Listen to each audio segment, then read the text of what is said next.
The coverage over on Fox News is becoming increasingly scary, increasingly inflammatory, and I am getting sick of the double standards at play between the rhetoric used by the two different parties. For example, Brian Kilmeade went on Fox News just a few weeks back and called for the, quote, involuntary lethal injection of homeless people. He had to give some small apology, and then it was forgotten. Just a few days back, we learned that, quote, 13 people were hurt in two different mass shootings in Minneapolis targeted at homeless encampments 2 times in the same day. Homeless encampments were shot up after Fox News said that homeless people should be, quote, involuntarily, lethally injected. On the other side of the coin, you have Jimmy Kimmel, a comedian, Stephen Colbert, a comedian. They are getting their shows pulled because the Trump administration is so damn litigious and retaliatory and full of vengeance that they will go after any sort of network or any sort of corporation that doesn't perfectly toe the line. So I want to use this video to call out the disproportionality in both sides because one side is clearly using more insane rhetoric. First, let's just start off with what President Obama has been saying lately because he gave a few statements. Then we're going to go and talk about Greg Gutfeld, Brian Kilmeade, Jesse Waters, the big three, the three stooges over on Fox News. Yesterday, President Obama tweeted out, after years of complaining about cancel culture, the current administration has taken it to a new and dangerous level by routinely threatening regulatory action against media companies unless they muzzle or fire reporters and commentators it doesn't like. This is precisely the kind of government coercion that the First Amendment was designed to prevent. And media companies need to start standing up to it rather than capitulating to it. Never in President Obama's term did he go after Fox News for covering his tan suit or what kind of mustard he tried to eat. Fox News had the least charitable, most inflammatory coverage, along with people like Rush Limbaugh and the likes. And Obama never attacked them, never sent out all caps posts going after them. Yet the other day, some Ben Shapiro video popped up in my feed. And I was like, I wonder what he thinks about this. So I clicked on it.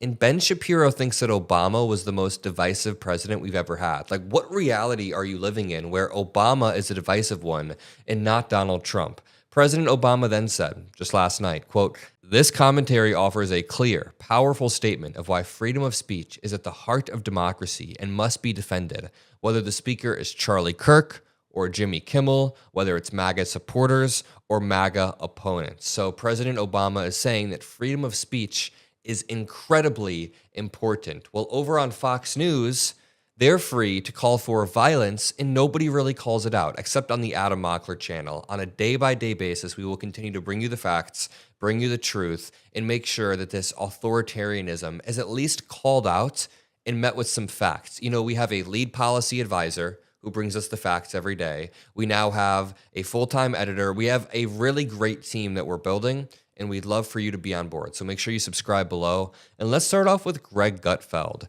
yelling at Jessica Tarlov. Now, this one happened a few days back, and this one kind of struck me as really eerie because I've been on some of these debate type shows, right? And having someone yell at you like this and genuinely lose their shit, that goes beyond the bounds of what is allowed in these shows. Yes, you're allowed to debate and go back and forth, and you're allowed to be snarky and make jokes at one another and, you know, really take a punch when you need. Like, it's fine to joke around, but yelling on one of these debate shows is something that you're not supposed to do. Yes, we don't need it.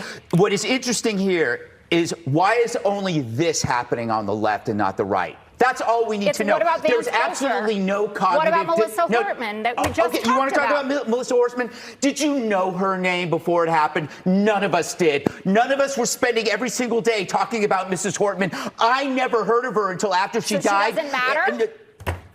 Don't play that bullshit with me. You know what I'm saying is there was no demonization, amplification about that woman before she died. It was a specific crime against her by somebody who knew her. The same. Now you could bring up Josh Shapiro, but then you will not bring up, for example, that was a pro-Palestine person. So don't use your. What about this? The fact of the matter is the both sides argument not only doesn't fly, we don't care.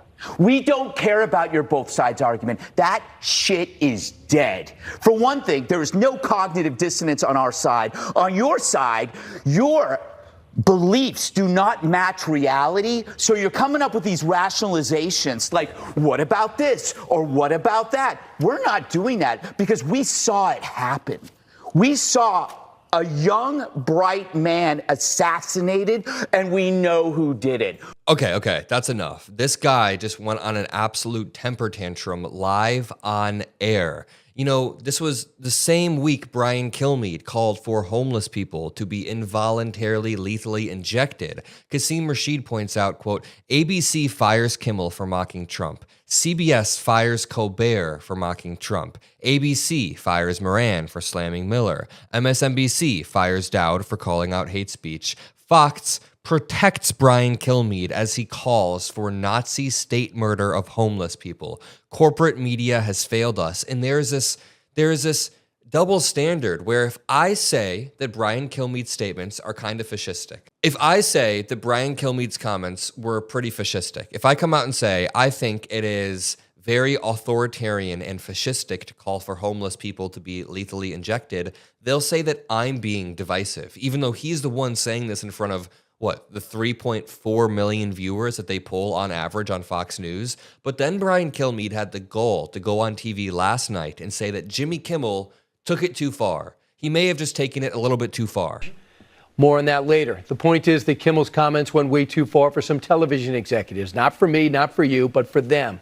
And they turned up the heat on Kimmel, the host, to calm down the rhetoric. This is the type of gaslighting that I absolutely hate. Pure gaslighting. Brian Tyler Cohen calls out, if only Kimmel had merely called for the extermination of the homeless population. Am I right, Brian Kilmeade?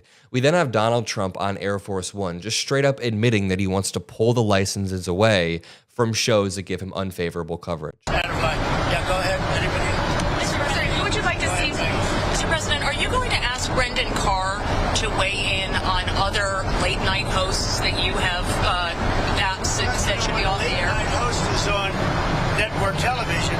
There is a licensing. I'll give you an example. I read someplace that the networks were 97% against me. I got 97% negative, and yet I won it easily. I won all seven. Where the hell did Donald Trump read this? So he then goes on to say that 97% of the coverage was against him, even though the largest show on cable television right now is Fox News, The Five. You know, the segment that I was just showing you where Greg Gutfeld is screaming at Jessica Tarlov. This is actually the biggest show on television. So 97% of the coverage is not against him. Even if it were, we have freedom of speech within the country. This is all such an insane twisting of events. And then Jesse Waters gets to go live on air and say, you know, a lot of things get people suspended in this business. If you say crazy things, you get suspended. Ross, they suspend a lot of people. A lot of people in this business get suspended when we say obnoxious things, racist, sexist, untrue things, unethical things. It's a high wire act, and sometimes we screw up, and he screwed up, so he got benched. Big deal. Sometimes the networks get it right, and sometimes they get it wrong.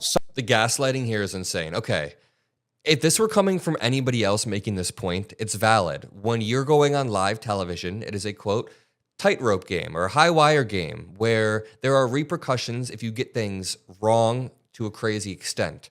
But this is coming from Fox News. This is coming from the website that got sued for $787 million and had to settle because they told lies about election fraud. I'm really, truly sick of all of the gaslighting coming out of Fox News. Decoding Fox News said, quote, you mean like letting the air out of your coworker's tires so she'd get stranded and need a ride home? It's especially hilarious since you were married with young kids at the time. And there are allegations from one of Jesse Waters' former coworkers that he was hitting on her a bunch and at one point let the air out of her tires so she would need a ride home and need to spend time with him. Just insanely creepy shit in these allegations. Yet he's the one that says, you know, sometimes people get suspended. I'm going to leave it there. If you appreciate the work we do on the Adam Mockler feed, make sure you subscribe below. I'll see you on the next one. Peace out.